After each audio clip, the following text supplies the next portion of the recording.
Hello, I trust this message finds everyone well. We wanted to get another video update out, and we're going to continue doing this for our FOP membership via our website. Also, stay tuned in the future. We're also having discussions about establishing some audio podcasts as well on specific topics with some potential guests so that we can better keep our membership informed on the latest events going on within the various police departments that we represent and the community at large. First off, I want to speak to the IMPD program that's going on for October and November, being the Cancer Awareness Project for No Shave and Pink Shirt. Obviously, as you can see, I am pleased to be participating in that program to show my support for raising funds for cancer awareness and also for fighting such a terrible disease. I encourage our membership to participate in this. If you're within IMPD, please follow the link through the foundation website to set up your donation so that you can participate either in the no shave component or purchasing and wearing the pink shirts with your uniform shirts. Today I'm also wearing pink on my tie. I take it very seriously because our department and our law enforcement family have been affected by this terrible disease. I do it in honor and memory of Mitch Waters, Debbie Reddick, Julie Lapidat, and many other officers who we have lost to this disease. But I also do it for those who have fought and continue to fight the fight, such as Officer Bill Ross on Southeast District, Sergeant Bob Hatch, but also our civilians, such as Julie Black, and our very own staff member who's actually helping make this video, Lexi Craig. Just a few words of encouragement to those officers and those families. I encourage you, as an officer, to continue to stand your post and fight the good fight. We support you, and hopefully we will raise a lot of money for this very important event. First off, I want to talk about attrition. We have been talking about this a lot as of late in the public, but you will also recognize we started talking about this back in the first quarter of 2018 based on the trends that we were seeing back then. For various reasons, others within the administration in the earlier part of the year had suggested that we were not completely correct in our analysis and that attrition was not going to be as bad as we were saying back in the spring of 2018. Unfortunately, the position that we held back then, the concerns that we had, have proven to be correct. As of September of 2018, the IMPD has acknowledged that we have lost, in their words, about 100 officers due to attrition so far this year. Our analysis shows that the number is actually 104 officers that we have lost, and we expect that we will have more that will depart the agency between now and the end of the year. What does that mean? That means, quite simply, that we will end the calendar year 2018 with less IMPD officers than we began the year with. Now, along those lines, I want to be consistent in saying this. I am very appreciative that we have the mayor's office and a city-county council that has provided the funding and continues to do so for us to have a robust hiring program. The problem is that we're just losing too many people. And based on the trends that we were seeing, it is a concern and a cause for concern within our agency and our profession. There were some recent news reports and articles on the topic, one of which was done by the Indianapolis Star. I'm going to have a link included below in this video message, as well as a link to a Wish TV news story, video news story that ran on the topic as well, including the fact that the Seattle Police Department has established a billboard campaign in our city announcing a lateral recruitment process that they are planning to host in November. The point with that is that it is symptomatic of the overall issues that we are facing, not just in Indianapolis, but within the profession nationwide.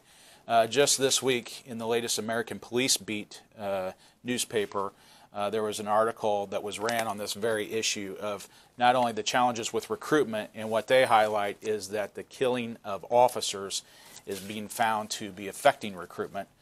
Quite honestly, let's face it, when you watch the latest news, the national debates, and the latest numbers on attacks and murders of police officers, how do you get somebody to want to do this job? It becomes very challenging. At the same time, what we are finding is the retention issue, keeping the officers, the good seasoned veteran officers that we have now. Unfortunately, what we find is our officers obviously don't do this job for the money. However, morale and their motivations play a large role. The value that they see that their actions have. As an officer has told me before, I will die for something, but I won't die for nothing. And that was a critical testament to me that the sentiment about what we do, the value that people place in our efforts, in the willingness of our officers to risk their lives is critically important to the morale and motivation of officers to continue to do what they're doing.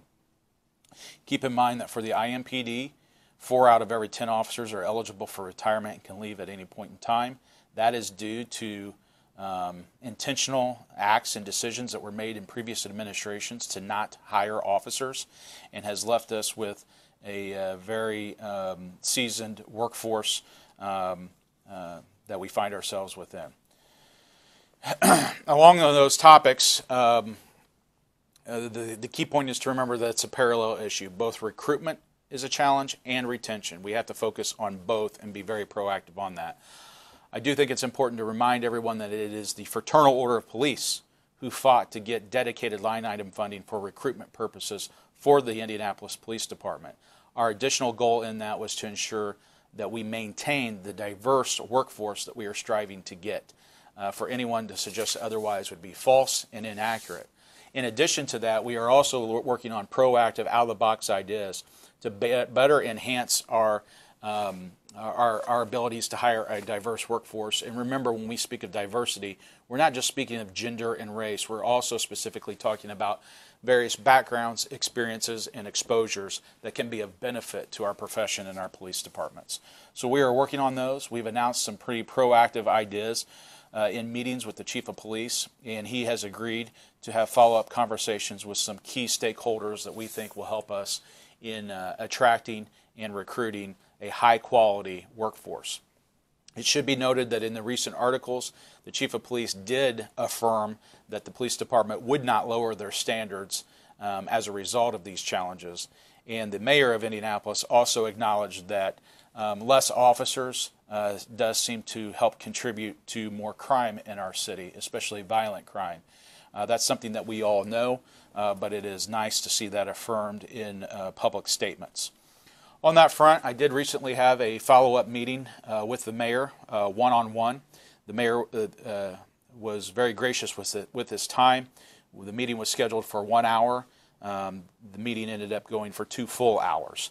And we had very good and positive discussions.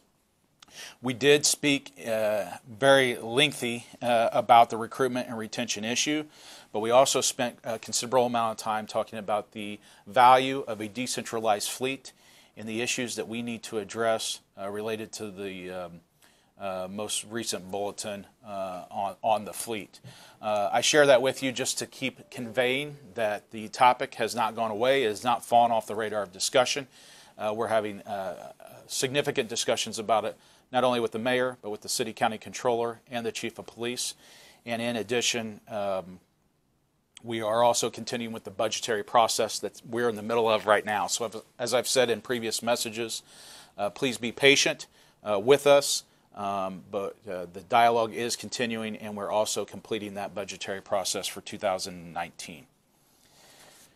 Another topic of discussion is a follow-up and an update on our Think Bigger initiative that we announced and launched in May of this year following the recent Merit Board decision.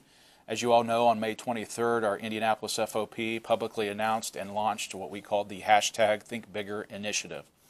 I think you should be aware of most of the key points related to that, really focusing on a strong collaborative effort to work with the community to provide better educational opportunities, discussing the do's and don'ts during police interactions, and also discussing the fears from various segments of our community and individuals within our community in terms of their interactions with police. It has been an awesome opportunity for me to meet with a lot of folks, hear those concerns, but also hear those many points of agreement in the discussions as we make decisions on how to move forward. As part of our efforts, I think it's important for our membership to know that we have held multiple meetings with leaders of various organizations, specifically talking about police-community relations and specifically this Think Bigger initiative and project. As a result, since May of this year, I've had the opportunity to meet 2 separate times with the leaders of the NAACP here in Indianapolis. I've also met with the leadership of the Indiana Black Expo, the Indianapolis Urban League, the Indianapolis Public Schools System. I've had follow-on conversations one-on-one with our Indianapolis Mayor, our Indianapolis Chief of Police, the President of our Indianapolis City County Council. I've also been invited to present and share the Think Bigger initiative with the Republican caucus of the Indianapolis City County Council. On behalf of our FOP, I've been able to attend 3 community conversations that are held by a bipartisan group of counselors for our community to share their thoughts about police-community relationships and challenges. We have also been able to have 2 separate meetings at our Chin Community Center in Perry Township, specifically focusing on concerns of the Chin community. We have met with the Latino Coalition, the African American Coalition. I've also been able to present to surrounding chiefs of police, not just within Marion County, but beyond on the topic. In August of this year, we launched the One Cop Initiative. We hosted a luncheon here in Indianapolis that brought together over 500 faith leaders within Marion County, and that was completed, and we are moving forward with that project. On that front, the next steps will be connecting officers with congregations to facilitate good collaborative efforts and relationship building opportunities. We have also followed through on meeting with the governor of Indiana, Governor Holcomb, to discuss the Think Bigger initiative. Our state FOP representatives were able to share our thoughts and our vision for the program. The governor specifically focused on how can we include discussions of do's and don'ts, specifically during traffic stops, that can be taught and tested through the BMV process. The governor has directed his staff to have follow-on discussions with us to identify how those steps can be taken and those points can be included within the BMV through administrative direction from the governor's office through the BMV commissioner. And we have had follow-up meetings on that front. As a result, we have also had meetings with leaders from the Indiana chapter of the Association of Chiefs of Police, the Indiana Sheriff's Association, and the Indiana State Police Troopers Alliance to seek their input and support for the project as well. All that being said, our next steps is that we are moving into the front of starting to develop the rough outlines for possible video educational materials, PSAs, and other video products and curriculums on the do's and don'ts during police interactions, and also addressing the common concerns and fears within the community. I hope what you get from that is we've been working very diligently on this, and we are going to see it through. I appreciate everyone's support and encouragement in this, and please feel free to share information on this with your peers, family members, and neighbors. We also recently made an announcement related to what we call Baker Bears. This is in honor of fallen Marion County Deputy Jason Baker. His end of watch was 9/17 of 2001, immediately following the 9/11 tragedy. As a result, 17 years later, in honor of his sacrifice, but also his life and his legacy, we announced what was called the Baker Bear Project. As a result, we were joined by Jerry Baker, his father, and other family members, and leaders of multiple police agencies within Marion County to announce that the Indianapolis FOP was going to donate 1,000 stuffed teddy bears to multiple police agencies so that officers could have those at their disposal to give to children in need who may be victims or witnesses to violent crime or have other needs that they encounter. As a result, we are contributing 600 of those Baker Bears to the IMPD, 100 per service district. You will start seeing those delivered and received on the districts in the very near future. We are also donating 50 Baker Bears to each of the other surrounding agencies within Marion County, including Speedway, Beech Grove, Southport Police Department, Cumberland, and others. It was a very significant announcement. I'm going to have a link included down below that you can click and watch that shares that news story that covered the announcement and showed the collaborative effort with the other leaders from the police agencies and the Baker family. On the front of the other agencies that we represent, for our brothers and sisters from the Beech Grove Police Department, we have been working with representatives from the agency, FOP representatives, related to the 2009 budget process within Beech Grove with their city council. We've had good working relationships with various folks down there in Beech Grove on the FOP front, as well as with the mayor, Mayor Buckley there in Beech Grove. For our sisters and brothers at Speedway Police Department, they are entering their contract negotiations for their next contract. We are working directly with their representatives for their contract team through our FOP and our legal team as well. And those negotiations are going well and are carrying forward, and hopefully we'll have some positive news to announce in the near future. On the front of our sisters and brothers at the Cumberland Police Department, we are working with Chief Michael Crook as well as various officers and FOP members of Cumberland Police Department to see about actually hosting an event specifically for the Cumberland PD family here at our FOP Lodge. And the Cumberland Police Department has been very helpful in helping to organize and assist with a force science training seminar that we have worked to bring here to our various police agencies in central Indiana. Switching gears, I wanted to give an update. We have received an update from the Indiana State FOP related to the pension proposal that is at the Indiana State House and the Summer Study Committee that was launched specifically to what was originally Senate Bill 75. Our FOP State President Bill Owensby has published the third and latest update on those discussions. I have a link that's included below that will take you straight to that update so that you can read it for yourselves and remain up to speed on that issue. It is specifically related to the 77 pension fund for our various police agencies throughout the state. Also, I mentioned the force science training. We, as part of the Think Bigger initiative, have worked with leaders from multiple police agencies. I believe we have 9 or 10 different police agencies represented that have had their chiefs of police or sheriffs actually step forward and rally around the Think Bigger initiative, and specifically the Force Science Institute training related to human force dynamics and force science studies for investigative purposes and to better identify all the various aspects involved in any use of force encounter. As a result of that, and again the Think Bigger initiative, those leaders have stepped forward and contributed dollars from their training funds to help bring a 3-day Force Science Institute course here to Indianapolis. That training will be held next week on October 9, 10, and 11.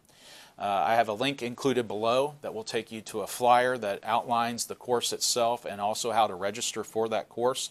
Please, I encourage all law enforcement officers to make every effort to attend this training. It is vitally important to the job that you do to better understand the scientific principles that are involved in human force dynamics and decision making in those encounters.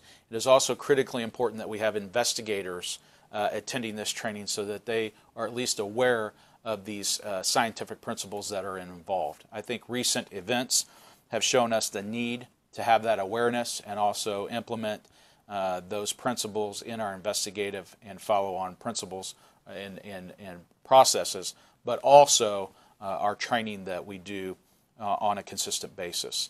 As of right now, we have hundreds of officers who are registered for this training. The good news is we have hundreds of more seats available if need be.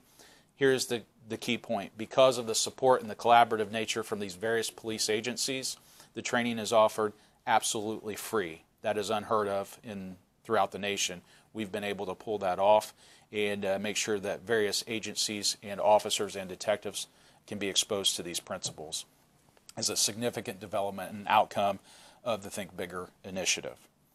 And then finally, I wanted to discuss this. This is some very good news related to specifically the IMPD in Indianapolis. on health insurance and the open enrollment that is coming up here this month. As you have seen through announcements, open enrollment this year will be a passive enrollment process. However, you do need to still address any FSA and HSA contribution elections. So make sure that you go online and do that. We specifically here at the FOP will be hosting 2 different open enrollment information sessions. The first one will be next Thursday, October the 11th at 3:30 p.m. right here at the FOP Lodge.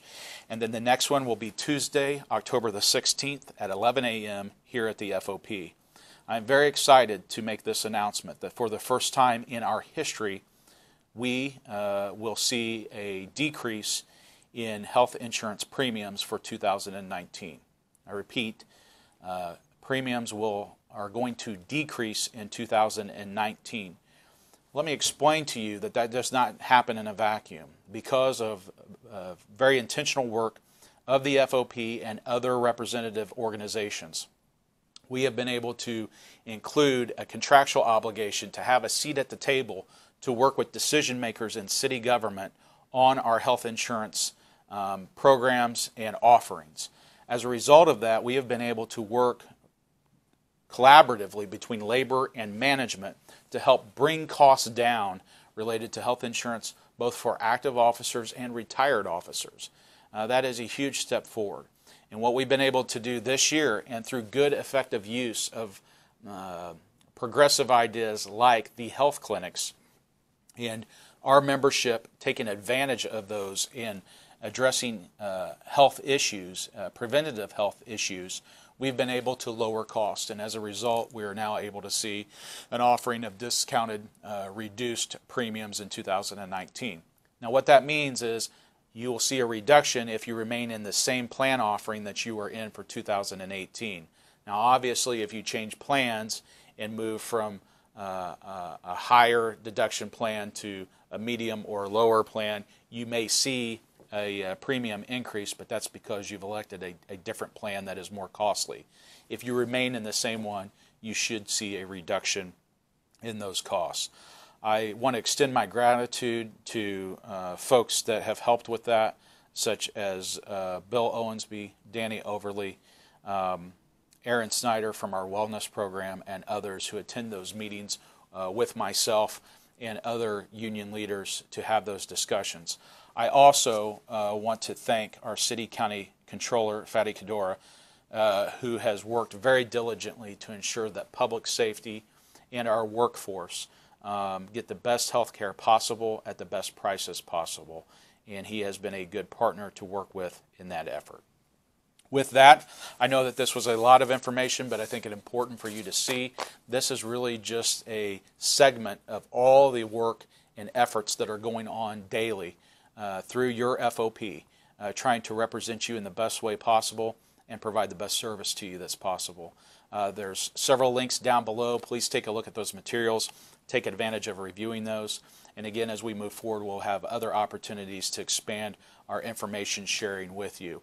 As always, please feel free to follow me on Twitter. The Twitter handle is @RickFOP86. That will give you all the latest breaking news on a daily basis. If you have any questions, please feel free to contact me. And as always, I hope to see you at a roll call soon. Thanks.